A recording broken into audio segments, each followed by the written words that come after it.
आज के वीडियो में हम डिस्कस करने वाले हैं कोल इंडिया के स्टॉक को। तो कोल इंडिया के स्टॉक में अगर आपने इन्वेस्टमेंट किया है या फिर करने का प्लान है, अगर आप स्टॉक मार्केट से जुड़े हुए हो तो प्लीज़ इस वीडियो को लास्ट तक जरूर देखना। एक शानदार आपको इस स्टॉक पे एनालिसिस मिलेगा पूरी डिटेल के साथ। तो आपको यहाँ पे जब हमें पूरी डिटेल्स रहती है तो कॉन्फिडेंस हमें ज़्यादा रहता है इसमें क्या करना होता है। तो एक बार इसका मैं यहाँ पे चार्ट देख लेता हूँ पहले। तो अगर इस कॉल की मैं बात करता हूँ तो ये 2010 में यहाँ पे लिस्ट होता है। देन उसके बाद इसने अब तक कुछ खास रिटर्न बना के वैसे ये दिया नहीं है, करेक्ट। अगर मैं रिटर्न देखता हूँ ऑल टाइम इसके, तो ये कितना रिटर्न हमें बना के दिया, ओनली 83% दिया है। और करंट प्राइस की अगर मैं बात कर रहा हूं तो हमारे पास ये 30% के रिटर्न है। अब इसमें देखो करना क्या है, ये स्टॉक हमें अच्छा खासा डिविडेंड देता है, 6.64%, बहुत अच्छा डिविडेंड होता है ये।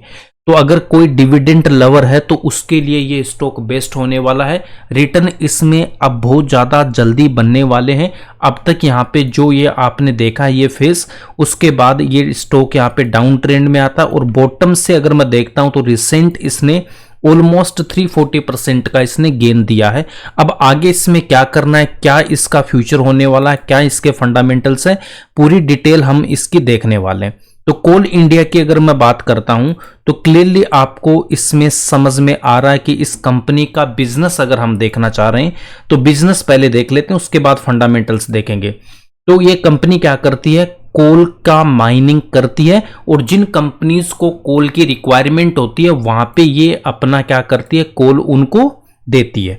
अब देखो चाहे कितनी भी ग्रीन एनर्जी हमारे पास आ जाए, चाहे विंड एनर्जी हो या फिर अगर मैं बात करता हूँ सोलर एनर्जी की बात करते हैं, हाँ ठीक है, हाइड्रो पावर प्लांट की बात करते हैं, बट हमारे पास में जो थर्मल पावर प्लांट्स है जो कोल से चलते हैं उनकी रिक्वायरमेंट हमेशा बनी रहेगी। कोल को कोई भी रिप्लेस नहीं कर सकता है। ये बात आप अपने एक माइंड में डाल लो कि अगर कोल है तो सब कुछ है भाई, without coal we can not achieve any goal, correct. तो ये जो आपके एक सेंटेंस बनाना बहुत अच्छा लाइन बन गया ये। तो ये जो लाइन है ना ये आप ध्यान में रख ला, नेक्स्ट 10 to 15 ईयर्स के लिए तो मैं इजीली बोल सकता हूं। अब आपको क्या लग रहा है, ये कोल इंडिया जब इतना माइनिंग कोल का कर रही है तो क्या ये बिजनेस को ऐसे ही जाने देगी क्या? जो नए प्लेयर यहाँ रिन्यूएबल एनर्जी में आ रहे हैं तो क्या ये नहीं आ सकते क्या? इन्होंने अपनी तैयारी शुरू कर दी है। और यहाँ पे अगर आप देखते हो इस कोल इंडिया के बारे में तो इसकी ऑफिशियल वेबसाइट पे अगर मैं आता हूं ना तो क्लियरली आपको दिखाई दे रहा है ये 3 गीगावाट रिन्यूएबल एनर्जी 2728, ठीक है। तो देखो 2027-28 में 3 गीगावाट रिन्यूएबल एनर्जी मतलब क्या, सोलर पावर प्लांट के थ्रू या फिर विंड एनर्जी, इनके थ्रू ये जनरेट करेंगे। तो इस फील्ड में भी ये आ गए तो ये इनके लिए बहुत ज़्यादा प्लस पॉइंट है। और ये केवल इसी स्टॉक की बात मैं नहीं कर रहा हूँ, मैं हर उस कंपनी के बारे में बात कर रहा हूँ जो काफ़ी टाइम से मार्केट लीडर है अपने फील्ड का। और कोई टेक्नोलॉजी में चेंज आ रहा है तो आपको ये नहीं सोचना चाहिए कि वहां पे कोई छोटी कंपनी आएगी और पूरे मार्केट को ले जाएगी और ये जो बड़े प्लेयर है वो इनको देखते रहेंगे, ऐसा बिल्कुल भी नहीं होता है। मैं बात कर रहा हूं जैसे अगर मैं बैटरी की बात करता हूं, अमर राजा बैटरी जो टॉप है, मैंने वीडियो भी बना रखा है, तो क्या उसके कोई टक्कर दे सकता है क्या? बिल्कुल नहीं। अगर नई एज की बैटरी अगर बनानी है तो वो भी उस फील्ड में आ गए, प्लांट अपना लगा दिया, हो गया प्रोडक्शन, बात खत्म, ठीक है। जब नया प्लेयर कर सकता है तो ये इतने सालों से बिजनेस कर रहे हैं तो इनको तो कोई दिक्कत ही नहीं है नया सेटअप लगाने में। नए इनके पास कोई मैनेजमेंट की प्रॉब्लम है, इनको अच्छे से बिजनेस करना आता है पूरा। यहाँ पे कोल इंडिया तो गवर्नमेंट से ही है तो इनको वैसे भी कोई दिक्कत नहीं होने वाली है। और उसके बाद में नए इनके पास फंड की प्रॉब्लम होती है तो ये इजीली जहां एक्सप्लोर करना चाहे कर सकते हैं, इनके पास बहुत ज़्यादा एक्सपीरियंस होता है। तो यहाँ पे क्लियरली दिखाई दे रहा है। तो गवर्नमेंट का भी इंटेंशन यहाँ पे क्या है कि ये 2029-30 तक इनका टारगेट है 9.5 गीगावाट रिन्यूएबल एनर्जी, पूरे पैन इंडिया की बात कर रहा है। तो इसका मतलब अगर नई पावर जनरेशन की बात हो रही है, वहां पे भी इन्होंने अपना काम करना स्टार्ट कर दिया। तो फ्यूचर के लिए जो पावर जनरेशन के सोर्सेज है वहां पे ये आ रहे हैं। तो इसका मतलब ये प्लस पॉइंट हमारे लिए कि जो एक मोनोपोली कंपनी है, कोल में ये पूरी मोनोपोली कंपनी है इंडिया में, और इसको टक्कर देने वाला कोई भी नहीं है। इनके पास 350 प्लस माइनिंग्स है। और उसके बाद इस कंपनी पे आप अगर आओगे ना तो यहाँ पे क्लियरली आपको दिखाई देगा, कुछ मैं डेटा और बताता हूं, बाकी आपको रीड कर लेने। यहां पे क्लियरली देखो 80% टोटल डोमेस्टिक प्रोडक्शन कोल इंडिया से हो रहा है। 75% ऑफ कोल बेस्ड जनरेशन है वो भी यही कर पा रहा है। उसके बाद में यहां पे आगे देखते हैं हम क्या बोल रहा है। 55% of total power generation and meets 40% of primary commercial energy requirement of the country. तो कंट्री की जो 45% टोटल पावर जनरेशन है वो इसी के थ्रू आता है। जैसे अगर मैं बात करूं जो थर्मल पावर प्लांट है एनटीपीसी, तो ये सब इन्हीं से कोल लेती है, ठीक है। और 40% जो अपने कंट्री की कॉमर्शियल जो इंडस्ट्री में जो रिक्वायरमेंट होती है एनर्जी की, वो इसी कोल इंडिया के थ्रू यहाँ पे होती है। अगर मैं बात करता हूँ इनकी जो 350 प्लस माइनिंग्स है, अगर आपने कभी छत्तीसगढ़ साइड से अगर हो तो वहां से आपने देखा होगा कि जब ये कोल माइन से जब ट्रेनें लोड होके निकलती है ना, तो जितने भी पैसेंजर ट्रेनें, चाहे वो कोई भी ट्रेन हो, उनको रुकना पड़ता है। इनके लिए 1 मिनट भी ये रुकती नहीं, इनको हर जगह सिग्नल मिला रहता है और ये 1 सेकंड का भी डिले नहीं होती। ये हमेशा लगातार चलती रहती है। ये सबसे पहले प्रायोरिटी होती है। क्यों होती है? देखो 55% पावर जनरेशन इसी से होता है। अगर कोल नहीं मिला तो पावर नहीं मिलेगी, पावर नहीं मिलेगी ना तो सबकी हालत खराब हो जाती है। अगर मैं आपसे बोलूं, अगर आप हाफ एन आवर के लिए, आधे घंटे के लिए, अगर आपका मान लो फोन पूरा डिस्चार्ज है, लैपटॉप डिस्चार्ज है, अगर इन्वर्टर है तो इन्वर्टर यूज नहीं करना है, क्या आप आधे घंटे घर से बाहर भी नहीं जाना है, मौसम बाहर ऐसा है कि उमस है, गर्मी है, आप निकल नहीं पा रहे हो करके, क्या हाफ एन आवर आप रह सकते हो विदाउट पावर के? बिल्कुल नहीं रह सकते। आधा घंटा हमारे लिए बिताना बहुत मुश्किल हो जाता है बिना लाइट के। तो पावर जनरेशन के लिए ये कोल यहाँ पे यूज हो रहा है। तो इसका मतलब क्या है? ये एक ऐसा रिक्वायरमेंट है जो हर किसी को चाहिए, कोई नहीं रह सकता है। पावर के बगैर हम बिल्कुल नहीं रह सकते। तो ये तो हमारी बेसिक नीड है। और जैसे जैसे इकोनॉमी बढ़ रही है तो पावर का कंजप्शन डोमेस्टिक और ज़्यादा इंक्रीज होगा। क्यों होगा? जिनके पास इन्वर्टर नहीं है वो इन्वर्टर का यूज करेंगे। कंट्री की हालत आपको पता है, हर जगह पावर कट होता है, चाहे आप मेट्रो सिटी में रहो या कहीं पे रहो। यहाँ पे भी कभी कभी दिक्कत हो जाती है, महीने 2 महीने में 2 घंटे 4 घंटे के लिए पावर कट होता है, तो प्रॉब्लम सबको होती है बिल्कुल। तो इन्वर्टर हर कोई यूज करने लगा है। और इन्वर्टर में भी अगर आप बैटरी देखते हो तो वहाँ पे भी 2-2 बैटरी या 4-4 बैटरी का पावर रखना पड़ता है कि एटलीस्ट 24 आवर्स का तो हमारे पास लाइट का बैकअप होना चाहिए। बाकी अच्छी सोसाइटीज है वो अपना अलग एक पावर सेट करके रखते हैं, बड़े बड़े जनरेटर लगा के, करेक्ट। तो पावर के बगैर कोई नहीं रह सकता है। अब जैसे इकोनॉमी बढ़ेगी, सबका इनकम इंक्रीज होगा, तो गांव में भी क्या होगा, रूरल एरियाज में भी या छोटे शहरों में भी सब लोग क्या करेंगे, इन्वर्टर जिनके पास नहीं है वो इन्वर्टर यूज करेंगे, और जिनके पास है वो उसकी कैपेसिटी बढ़ाने पे जोर देंगे। उसके बाद में क्या होगा, जैसे इकोनॉमी यूज पैसा सबके पास आएगा तो कूलर्स है तो वो एसी में रिप्लेस हो जाएंगे, जिसके पास कूलर नहीं है वो कूलर का यूज करेगा। तो हर इंसान का आप ये मान लो कि पावर कंजप्शन इंक्रीज होगा डे बाय डे। सबके पास फोन्स है, लैपटॉप्स है, टैब्स है ना, तो ये इतनी सारी चीज़ें हैं, सारी लाइट से चार्ज हो रही है। कुछ भी आप देख लो आज के टाइम में, आगे आने वाले टाइम में और भी कुछ होगा। तो पावर की नीड हमें सबसे ज़्यादा है। विदाउट पावर हम नहीं रह पाएंगे। तो डिमांड इसकी रहने वाली। और ये कंपनी एक ऐसी है जो इसमें फील्ड में मोनोपोली है, करेक्ट। तो बिजनेस मॉडल समझ में आ गया है, कोई दिक्कत नहीं। बाकी आप इसमें रीड करके देख लेना। यहाँ पे आने के बाद में ये ओवरव्यू लिखा ना, अबाउट अस में आना, एंड उसके बाद में बिजनेस में प्रोडक्ट एंड सर्विसेज की बात करता हूं। तो ये सब टाइप का कोल बनाते हैं। ये इनका जो कोल का यूज होता है ना, ये स्टील इंडस्ट्री में भी होता है। उसके बाद में हार्ड कोक मैन्युफैक्चरिंग में, सेमी कुकिंग कोल भी ये यहाँ पे बनाते हैं। उसके बाद में स्टील मेकिंग में ये सब होता है ना, अगर मैं बात करूं नॉन कुकिंग कोयल की बात करते हैं तो इनका यूज कहां पे होता है? देखो थर्मल पावर जनरेशन में, जो बड़े बड़े थर्मल पावर प्लांट होते हैं ना, उनमें कोल का यूज होता है और वहां से पावर जनरेशन होता है। उसके बाद में सीमेंट फैक्ट्री, जहां पे भी हीटिंग प्रोसेस होता है वहां पे कोल का यूज होना ही है। तो क्या सीमेंट का यूज होना बंद होगा क्या? बिल्कुल नहीं।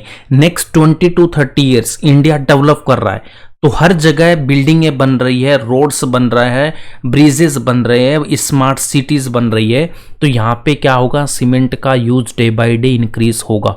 तो सीमेंट फैक्ट्री, फिर fertilisers factory, glass, ceramic, paper, chemical, brick manufacturing, तो इन सब की भी बहुत ज्यादा डिमांड अभी रहने वाली है। तो केवल ये कोल नहीं बना रही है, ये इन सब का भी फ्यूल है। पावर जनरेशन ये बेसिक नीड तो है ही, और ये भी हमारे बेसिक नीड्स है, तो इनके लिए ये फ्यूल का काम कर रहा है।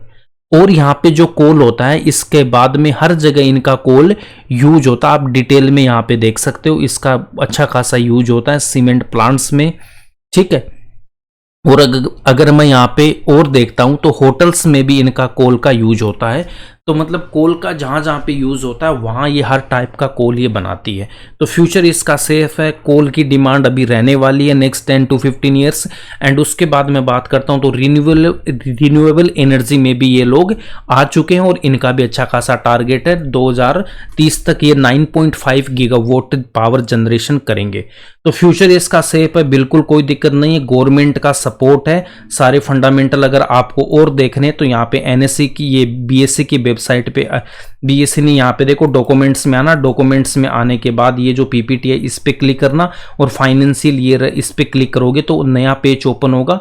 पूरी डिटेल देख लेना और आप इसकी वेबसाइट पे आके देख सकते हो पूरी डिटेल यहाँ से 1 by 1 करके। अगर मैं गूगल पे इसका फ्यूचर देख रहा हूँ तो 2024-25 में 1 बिलियन टन का इनका कोल प्रोडक्शन का टारगेट है। उसके बाद में इनका नेक्स्ट 5 ईयर्स में 36 न्यू कोल प्रोजेक्ट का इनका टारगेट है। रिन्यूएबल एनर्जी में इनका फोकस है, जो अभी मैंने बताया 3 गीगावाट 2028 तक, और 9.5 कहां तक है? 2030 तक इनका टारगेट है। करेक्ट। तो ये हर जगह आ रहा है, कंपनी बहुत शानदार है, मल्टी बैगर बनने के पूरे इसके चांसेस है, कोई दिक्कत नहीं है, गवर्नमेंट का सपोर्ट है।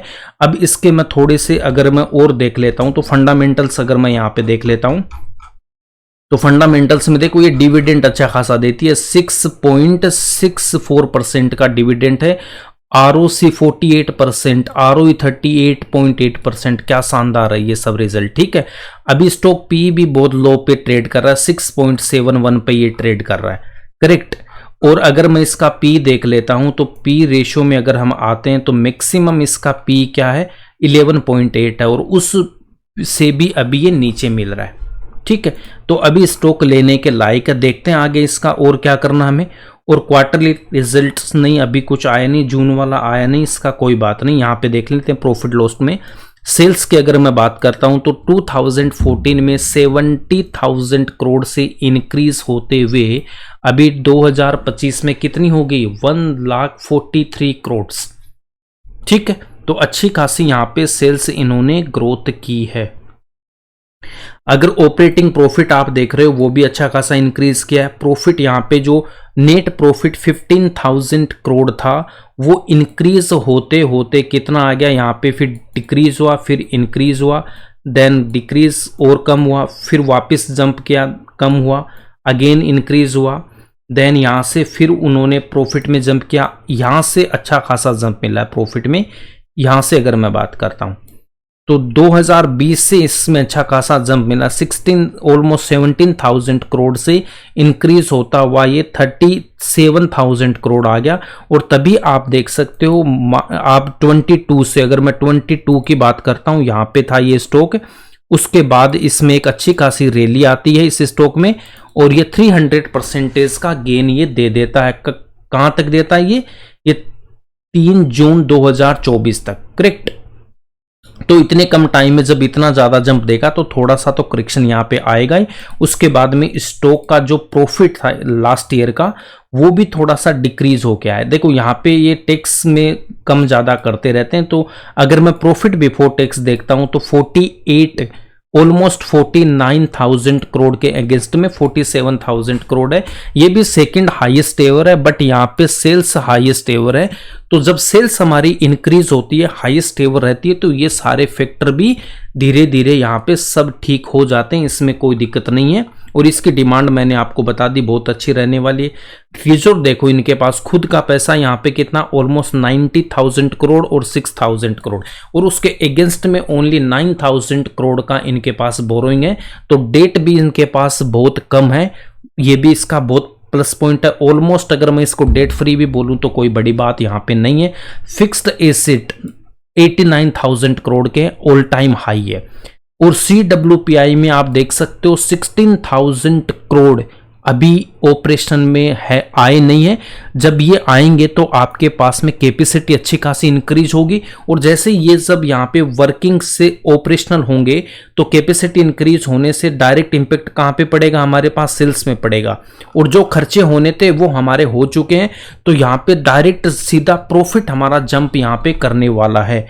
तो इसकी बैलेंस शीट ही बहुत शानदार है, कोई दिक्कत नहीं है। एंड उसके बाद में अगर मैं शेयर होल्डिंग पैटर्न देख लेता हूं तो प्रमोटर्स है 63.13%, एफआईज 8.16% एंड डीआईज है 22.66%, गवर्नमेंट है 0.12% एंड पब्लिक की अगर मैं बात करता हूं तो ओनली 6% अगर मान लेता हूं, तो आप यहां पे क्लियरली देख सकते हो 94% यहां पे स्ट्रॉन्ग हैंड के पास है।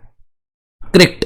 अब इसके चार्ट पे जाने से पहले एक बार हम देख लेते हैं कि देखो स्ट्रॉन्ग शेयर होल्डिंग पैटर्न है, बैलेंस शीट इसकी जबरदस्त है, सेल्स इंप्रूव हो रही है, प्रॉफिट भी इसके शानदार है, ठीक है। अच्छा खासा डिविडेंड यील्ड है इसका 6.64 के, और यहाँ पे स्टॉक पी भी काफी इसकी लो है भी, और आरओसी एंड आरओई इसके शानदार है।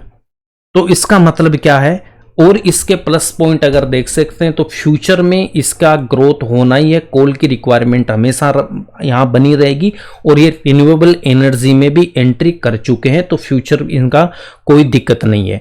और अगर मैं बात करूं तो ये इंडिया की सबसे बड़ी कोल माइनिंग कंपनी है, गवर्नमेंट का सपोर्ट है, मोनोपोली जैसी स्थिति है इसकी, उसके बाद में लगातार ये डिविडेंड भी अच्छा खासा देती रहती है कंपनी, और डोमेस्टिक एनर्जी की डिमांड बढ़ने वाली है, तो इसको फायदा यहां पे मिलेगा ही मिलेगा। करेक्ट।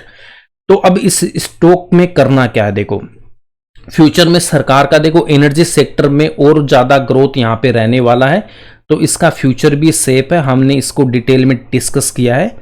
तो ये सब चीजें इस कंपनी के बारे में, तो ये मल्टी बैगर होने का पूरा इसके पास में स्कोप है, ठीक है, नेक्स्ट 10 to 15 ईयर्स के लिए। और नई टेक्नोलॉजी और प्रोडक्शन कैपेसिटी को ये लोग बढ़ा रहे हैं। करेक्ट। अब यहां पे आ जाते हैं, अब ये स्टॉक अगर मैं देखता हूं, अगर इसको मैं 1 ईयर के चार्ट पे लेके आता हूं तो यहां पे हमें क्या दिखाई देगा, 1 मिनट, हाँ लोड होगा, यहाँ पे आ जाओ। तो 1 ईयर में अभी इसने रिसेंट हाई लगाया था, इधर रिसेंट हाई इसका ये था, कितना था 545 वाला, हाँ ये रहा, ठीक है। और वहां से अगर मैं देखता हूं तो मेरा स्टॉक डाउन आता है, कितना 36% डाउन आ जाता है। क्यों आएगा, ऑलरेडी इसने 300% के रिटर्न दिए हैं, तो थोड़ा सा इसमें टाइम करेक्शन होना था, और रिजल्ट भी वहां पे थोड़ा सा लास्ट ईयर के कंपैरिजन में कम आया था, ये तो होना ही था। उसके बाद में मैं करंट प्राइस की बात कर लेता हूं, तो करंट प्राइस के हिसाब से भी ये स्टॉक अभी ऑलमोस्ट 30 या 31% यहाँ पे डाउन है, और करंट प्राइस है इसका 381, ओके, और 349 का यहाँ पे लो लगाया था। अगर ये स्टॉक प्राइस मेरा यहां से करंट प्राइस की मैं बात कर रहा हूं, करंट प्राइस आपका यहां पे है, इस करंट प्राइस से स्टॉक ये चल के अगर जा रहा है तो मुझे 42% के गेन मिल रहे हैं। अगर 42% मुझे 2 ईयर्स में भी आ रहा है तो भी कोई दिक्कत नहीं है, 21% का गेन हो जाएगा। बट क्या यहाँ पे ये स्टॉक रुकने वाला है क्या, बिल्कुल नहीं रुकने वाला है। तो ये गेन हमें लेने चाहिए क्या, ये एक मल्टी बैगर स्टॉक है, ये बनेगा ही बनेगा, डिमांड इसकी रहने वाली है। आप क्लियरली देख सकते हो ये किस प्राइस पे अभी आपको अवेलेबल है। यहाँ पे इस स्टॉक का प्राइस यहाँ पे देखो, ये आपको स्टॉक मिल रहा है कौन से प्राइस पे, ये मिल रहा है हमें अप्रैल 21 के, ठीक है, अप्रैल कितना 11, मतलब 2011 के प्राइस पे ये मिल रहा है। 2011 में यहाँ पे जो इसका प्राइस था वही प्राइस आज हमें यहाँ देखने को मिल रहा है। इसका मतलब क्या है, 2011 के प्राइस पे ये स्टॉक हमें मिल रहा है। मैं 2014 को भी अगर देख लेता हूं तो 2014 में इनका जो प्रॉफिट था वो प्रॉफिट यहाँ पे इंक्रीज होके ऑलमोस्ट यहाँ पे 2.5 गुना हो चुका है।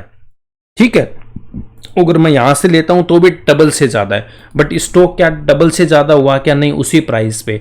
तो यहां से डबल होने का तो सीधा सीधा इसका चांसेस है। और रेवेन्यू के सेंस में अगर मैं देख रहा हूं तो 70,000 करोड़ से ये हो गया ऑलमोस्ट, यहां पे भी डबल हो गया, 140 होता है उससे ऊपर है। तो इसका डबल होने का तो अभी बहुत ही चांस है और फ्यूचर में भी इसकी ग्रोथ अच्छी है। तो ये ट्रेड हमें बिल्कुल यहाँ पे लेनी चाहिए और डिविडेंड भी ये अच्छा खासा देता है। अब इसमें ट्रेड कैसे करना वो भी आप यहाँ पे देख लो, 1 मिनट। इसमें 2 अकाउंट में हमें ट्रेड लेना है। एक अकाउंट में क्या करेंगे, एक अकाउंट को रखेंगे लॉन्ग टर्म के लिए, जहां पे हमने स्टॉक को लिया और हमने रख दिया नेक्स्ट 10 to 15 ईयर्स के लिए।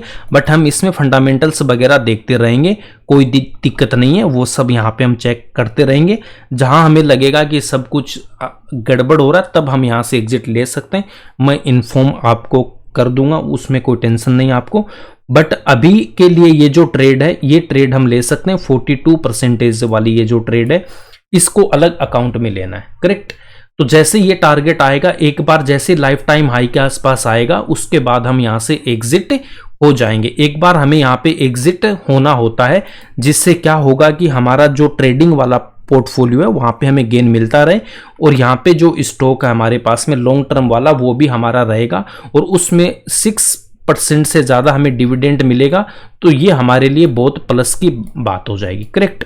तो ऐसे इसमें ट्रेड करना, 2 अकाउंट में करना है, एक लॉन्ग टर्म के लिए रखना है, उसमें डिविडेंड आता रहेगा, और जो ट्रेडिंग वाला है उसमें भी डिविडेंड आएगा, है ना। इस बीच ये डिविडेंड देते रहते हैं, देख सकते हो क्लियरली। अगर मैं डिविडेंड की बात करता हूं तो यहाँ पे ये ऐसे देखो डिविडेंड देते रहते हैं, अच्छा खासा डिविडेंड देता है। और अगर आपको डिटेल में डिविडेंड देखना है तो यहाँ पे आके एनएससी की वेबसाइट पे आ जाना, और यहाँ पे आने के बाद मैं कॉर्पोरेट एक्शन में जाऊंगा तो यहाँ पे आपको दिख जाएगा कितना ये डिविडेंड देता है। अगर मैं 2025 की बात करता हूं तो अभी इसने 5.6 पैसे का डिविडेंड दिया था। 24 की अगर हम बात कर लेते हैं तो 24 में यहां से देख सकते हो ये डिविडेंड है कितना, 15.75, और यहां से कितना हो गया 16, 21, और यहां पे कितना हो गया 5, मतलब कितना हो गया 26। तो 26 रुपीज का इसने यहां पे डिविडेंड दिया है, अच्छा खासा डिविडेंड है। उसके बाद यहाँ पे 23 की अगर मैं बात करता हूँ तो यहाँ पे भी देख सकते हो 23 में भी इसने अच्छा खासा डिविडेंड दिया। तो हर साल ये अच्छा खासा डिविडेंड देता है। 15 और यहाँ पे 5 कितना 20, 24, ऑलमोस्ट 24.5 पैसे का ये डिविडेंड दिया। तो अच्छा खासा डिविडेंड ये स्टॉक देता है। यहाँ पे सारी डिटेल आपको मिल जाती है।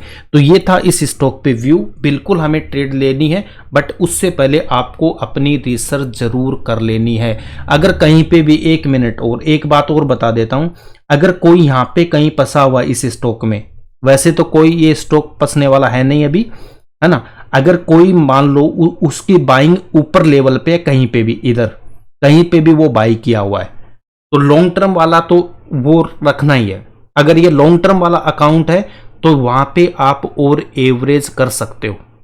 ध्यान से देखना इस पॉइंट को। अगर इधर कहीं पे आपने ये ऑल टाइम हाई के आसपास कहीं आपकी बाइंग है, तो लॉन्ग टर्म का अगर व्यू है उस अकाउंट में तो वहां पे एवरेज कर सकते हो, कोई दिक्कत नहीं है। करेक्ट। या फिर क्या करना, लॉन्ग टर्म वाला यहां पे ले लेना, यहां पे लॉन्ग टर्म और यहां पे ट्रेडिंग 2 ले लेना, और जो अलग है उस अकाउंट को अलग ही रहने देना। जब इसमें प्रॉफिट आएगा तो यहां से बुक कर लेना। जब ये ऊपर जाएगा तो कहीं पे भी आपने बाइंग की होगी आपको एग्जिट मिल ही जाएगा। तो आपके पास 4-5 अकाउंट तो मार्केट में होने चाहिए ना। हम स्टॉक के हिसाब से ट्रेड करते हैं, कब किस में कोई स्टॉक देखो ज्यादा टाइम ले लेता है। इसलिए एक पॉइंट और बता देता हूं, हमारे पास टाइम का नहीं पता कौन सा स्टॉक कितना टाइम लेगा, इसलिए हमें क्या करना होता है, 3% से ज्यादा हम इन्वेस्टमेंट नहीं करते हैं एक बार में। फिर अगेन ये डाउन ज्यादा आ जाता है ना, तो फिर हम यहाँ पे 2-3% और लगा सकते हैं। तो ऑलमोस्ट एक स्टॉक में 5 से 6% हमारा पैसा रहता है, जो भी हमारे पास अमाउंट होती है, मान लो अगर 1 लाख है हमारे पास, तो 5 से 6 हज़ार हम एक स्टॉक में इन्वेस्टमेंट करेंगे, उससे ज़्यादा नहीं करेंगे। ऐसा क्यों करेंगे कि अगर कोई टाइम से ज़्यादा स्टॉक टाइम ले लेता है, हमने सब कुछ चेक कर लिया, फंडामेंटल्स देख लिया, फ्यूचर देख लिया, उसके बाद भी कुछ ऐसा इंटरनल हो जाता है जो हमें नहीं पता रहता ना, तो उसके बाद भी कभी कभी क्या है कि टाइम ज़्यादा लग जाता है। जैसे यहाँ पे आप देख सकते हो, ये स्टॉक 2015 से डाउन ट्रेंड में आया तो फिर ये आता ही गया। तो ऐसे जब यहाँ पे इस फेज में आ जाएगा ना, 15 से लेके 20 तक ये डाउन ट्रेंड में ला, तो यहाँ पे जो कोई बाई किया होगा उसका लेवल अभी भी कहाँ पे, वो उस लेवल पे नहीं है, ये इधर उसको एग्जिट मिला था, करेक्ट। तो ऐसे कभी कभी जरूरत से ज्यादा टाइम लग जाता है, इसीलिए हम 3 से 5 या 6% तक इन्वेस्टमेंट करते हैं, जिससे अगर कोई स्टॉक अगर ज्यादा टाइम भी ले रहा है तो हमें फर्क नहीं पड़ना चाहिए, हमारे पोर्टफोलियो पे ओवरऑल इंपैक्ट नहीं आता उसका, करेक्ट। तो ये था मेरा डिटेल इस पे एक्सप्लेनेशन। अब आपको एक कॉन्फिडेंस आता है इन सब स्टॉक्स में जब हमारे पास पूरी इंफॉर्मेशन होती है। बाकी अगर हम इंफॉर्मेशन चाहिए तो सारे सोर्स मैंने आपको बता दिए, कहां से आपको क्या इंफॉर्मेशन लेनी है, और एक बार अपनी रिसर्च जरूर करना है और ठंडे दिमाग से सोचना है क्या कोल और इस सेक्टर की कितनी जरूरत है, या फिर मैंने आपको बताया कि आधे घंटे के लिए आप एक बार फील करके देखना, कोई नहीं रह सकता, है ना। तो ये सेक्टर तो जरूरत से ज्यादा जरूरी है हमारे लिए। तो ये बहुत अच्छी अपॉर्चुनिटी है कि अभी भी ये स्टॉक इस प्राइस पे हमें मिल रहा है, ये हमारे लिए बहुत अच्छी अपॉर्चुनिटी। अगर आप ये वीडियो देख रहे हो तो आप भी बहुत ज्यादा लकी हो, है ना। अभी देखो शॉर्ट टर्म में कुछ नहीं कह सकता हूं, शॉर्ट टर्म में कल को ये स्टॉक नीचे भी आ जाए ना तो टेंशन नहीं लेनी, क्योंकि हमने सारे फैक्टर्स देख लिए। कल को अगर यहां से ऊपर जा रहा तो कोई दिक्कत नहीं है, अगर कल को इधर ये नीचे होके ऐसे करके जाएगा ना तो भी हमें दिक्कत नहीं होनी चाहिए। ये सब हमारे लिए बाइंग अपॉर्चुनिटी होगा अच्छा खासा, है ना। यहाँ पे हम छोड़ेंगे नहीं इसको, जितना नीचे आना आ जा, कोई दिक्कत नहीं है, क्योंकि फ्यूचर अच्छा, गवर्नमेंट का सपोर्ट है, सारा हमने डिस्कस किया है। बट बाकी फिर भी आपको ट्रेड लेना 3 से 5% से ज़्यादा मत लगाना प्लीज़, और उसके बाद पूरी अपनी रिसर्च करने के बाद ही बाई सेल या होल्ड जो करना है आप अपने से करोगे, डिसीजन आपका होगा। मेरा व्यू था, मैंने बता दिया। अगर आपको अच्छा लगा लाइक करना, शेयर करना, और ज़्यादा से ज़्यादा अपने दोस्तों के साथ शेयर करके इस चैनल को सब्सक्राइब जरूर करना है। अगर आप एक डिविडेंड लवर हो और लो रिस्क स्टेबल स्टॉक ढूंढ रहे हो तो कोल इंडिया एक शानदार आपके लिए स्टॉक हो सकता है। बट शॉर्ट टर्म में थोड़ा सा ये ऊपर नीचे हो सकता है, वोलेटिलिटी थोड़ी ज्यादा रहती है, बट लॉन्ग टर्म के पॉइंट ऑफ व्यू से वैल्यू प्लस इनकम ये दोनों आपको दे सकता है, ठीक है। तो आई होप अगर वीडियो अच्छा लगा तो लाइक जरूर करना, चैनल पे फर्स्ट टाइम हो तो सब्सक्राइब जरूर करना है। मिलते हैं नेक्स्ट वीडियो में एक नए स्टॉक के साथ। Thanks for watching this video.